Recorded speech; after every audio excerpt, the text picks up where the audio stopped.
বাংলাদেশে আলোচিত Donald Trump মহিষটি এবার আন্তর্জাতিক রাজনীতিতে হাসির খোরাক জোগাল।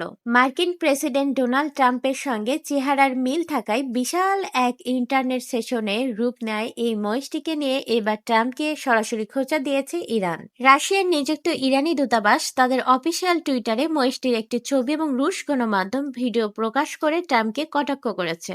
পোস্টে তারা লেখে, বেচারা ডোনাল্ড ট্রাম্পের সঙ্গে তুলনা করায় বাংলাদেশি মহিষের মন খারাপ। তারা আরও জানায়, অতিরিক্ত দর্শনার্থীর ভিড় এবং এই নামকরণের পর থেকে প্রায় 700 কেজি ওজনের অ্যালবিনো জাতের মহিষটি খাওয়া দাওয়া ছেড়ে দিয়েছে। নারায়ণগঞ্জের রাবিয়া অ্যাগ্রো ফার্মে লালন পালন করা এই মহিষটির মাথার সামনে লম্বা লালচে সোনালি চুল রয়েছে, যা হুবহু ডোনাল্ড ট্রাম্পের চুলের স্টাইলের প্রায় অবিকল প্রতিচ্ছবি। আসন্ন ঈদুল আজহায় কোরবানি দেওয়ার জন্য ইতিমধ্যে এক ক্রেতা এটিকে কেজি দরে কিনে নিয়েছেন। বাংলাদেশ ছাড়িয়ে ভারত, পাকিস্তান, যুক্তরাষ্ট্র সহ আন্তর্জাতিক অসংখ্য সংবাদ মাধ্যমে এই ট্রাম্প মহিষ নিয়ে চর্চা এখন তুঙ্গে।